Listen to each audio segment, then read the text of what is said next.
ঐশ্বর্যের চেয়ে দামি সম্পদ বুদ্ধিমত্তা, আর সবচেয়ে বড় দারিদ্র্য হচ্ছে মূর্খতা। নিরর্থক ভয় পাওয়া হচ্ছে সবচেয়ে বড় দুর্বলতা, আর সবচেয়ে অধিক মূল্যবান বিষয় হৃদয়বান হওয়া। শোনো, বোকার সাথে বন্ধুত্ব করতে যাবে না। সে তোমার উপকার করার চাইতে ক্ষতি করবে বেশি। কৃপণের সাথেও কখনো বন্ধুত্ব করবে না, কারণ সে তোমার বিপদের দিনে পাশে না থেকে নিজেকে গুটিয়ে নেবে।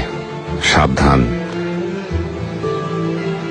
কোনো পরনিন্দাকারীকেও নিজের বন্ধু বানিও না, কারণ সে নিজের প্রয়োজনে তোমাকে ব্যবহার করবে।